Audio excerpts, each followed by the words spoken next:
Konark సూర్యదేవాలయం India గర్వించదగ్గ అద్భుత శిల్పకళాఖండం. కాని ఇంతటి గొప్ప ఆలయంలో దేవుడు ఎందుకు లేడు అనే ప్రశ్న చాలామందిని తొలిచేస్తుంది. రండి, ఈ చరిత్రని తెలుసుకుందాం. వీడియోలోకి వెళ్లే ముందు ఛానల్ని సబ్స్క్రైబ్ చేసి ఒక్క లైక్ చేయండి.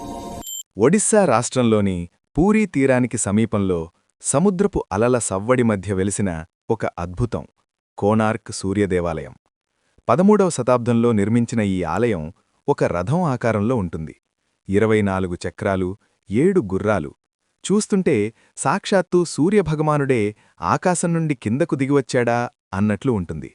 కాని ఇంతటి వైభవం ఉన్న ఈ ఆలయ గర్భాలయం నేడు ఖాళీగా, చీకటిగా ఎందుకుంది? అక్కడ ఉండాల్సిన సూర్యభగవానుడి విగ్రహం ఏమైంది? అది మనుషులు చేసిన తప్పా, లేక ప్రకృతి వైపరీత్యమా? ఈరోజు మనం కోణార్క్ ఆలయంలో వీడని రహస్యాలను తెలుసుకుందాం. ఆలయ నిర్మాణం ఒక శిల్పకళా అద్భుతం. ఈ ఆలయాన్ని గంగవంశానికి చెందిన లాంగులా నరసింహదేవుడు నిర్మించారు. 1200 మంది శిల్పులు సుమారు 12 ఏళ్లపాటు శ్రమించి దీనిని తీర్చిదిద్దారు. పురాణాల ప్రకారం ఈ ఆలయ శిఖరంపై 52 టన్నుల భారీ అయస్కాంతం ఉండేదట. ఈ అయస్కాంత శక్తి వల్ల గర్భాలయంలోని సూర్య విగ్రహం గాలిలో తేలుతూ కనిపించేదని చెబుతుంటారు. ఇక్కడ ఉన్న 24 చక్రాలు కేవలం అలంకరణ మాత్రమే కాదు, అవి ఖచ్చితమైన సమయాన్ని చూపే సన్ డయల్స్. విగ్రహం ఎందుకు లేదు? ఇక్కడ దేవుడు లేకపోవడానికి చరిత్రకారులు 3 ప్రధాన కారణాలను చెబుతుంటారు. 16వ శతాబ్దంలో బెంగాల్ సుల్తాన్ సేనాపతి కాళాపహాడ్ ఒడిస్సాపై దండెత్తాడు. అతడు హిందూ దేవాలయాలను ధ్వంసం చేయడంలో పేరుగాంచాడు. కోణార్క్ ఆలయ భారీ గోపురాన్ని, అయస్కాంతాన్ని తొలగించి ఆలయ పవిత్రతను దెబ్బతీశాడని చరిత్ర చెబుతోంది. హిందూ ధర్మం ప్రకారం విగ్రహం భగ్నమైతే అక్కడ పూజలు నిలిపివేస్తారు. అందుకే విగ్రహాన్ని అక్కడి నుండి తరలించి ఉండవచ్చు. ఆలయం నుండి అయస్కాంతం తొలగింపు. సముద్ర ప్రయాణం చేసే నావికులకు ఈ అయస్కాంత శక్తి ఒక శాపంగా మారిందట.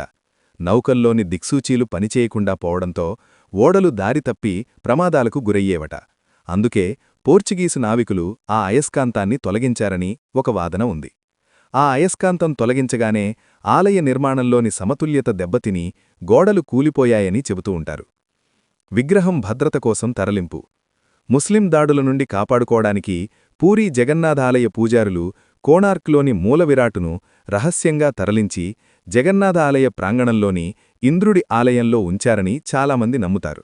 నేటికీ పూరీలో మనం ఆ విగ్రహాన్ని చూడవచ్చు. ప్రస్తుత ఆలయ స్థితి. 19వ శతాబ్దం నాటికి ఆలయం పూర్తిగా శిథిలావస్థకు చేరుకుంది. బ్రిటిష్ కాలంలో 1903 అప్పటి గవర్నర్ జాన్ వుడ్బర్న్ ఆలయం పూర్తిగా కూలిపోకుండా ఉండాలని ఒక సాహసోద్భుత నిర్ణయం తీసుకున్నారు. ప్రధాన గర్భాలయం లోపల ఎటువంటి సపోర్ట్ లేకపోవడంతో దానిని ఇసుకతో పూర్తిగా నింపేసి అన్ని ద్వారాలు మూసివేసి సీల్ చేశారు. అంటే మనం ఈరోజు చూస్తున్నది కేవలం ఆలయ ముఖమండపం మాత్రమే. అసలైన గర్భాలయం ఆ ఇసుక దిబ్బ కింద మూసుకుపోయింది. ముగింపు. కోణార్క్ ఆలయంలో దేవుడు లేకపోవచ్చు, కాని ప్రతి రాయిలో ఒక కళ ఉంది, ప్రతి చక్రంలో ఒక విజ్ఞానం ఉంది. చీకటి గర్భాలయంలో విగ్రహం లేకపోయినా సూర్యుడి తొలి కిరణాలు నేటికీ ఆ ఆలయ ప్రాంగణాన్ని పునీతం చేస్తూనే ఉన్నాయి. ఇది కేవలం ఒక కట్టడం కాదు, మన పూర్వీకుల మేధస్సుకు, భక్తికి ఒక సజీవ సాక్ష్యం. వచ్చేసారి మీరు కోణార్క్ వెళ్ళినప్పుడు అక్కడ లేని దేవుడి కోసం కాకుండా ఆ అద్భుతాన్ని సృష్టించిన శిల్పుల నైపుణ్యం కోసం ఒక్క నిమిషం మౌనంగా ఆలోచించండి. ఈ వీడియో ద్వారా నువ్వు ఎంతో కొంత జ్ఞానాన్ని పొంది ఉంటే మీ అభిప్రాయాలు కింద కామెంట్స్లో తెలియజేయండి. జై హింద్.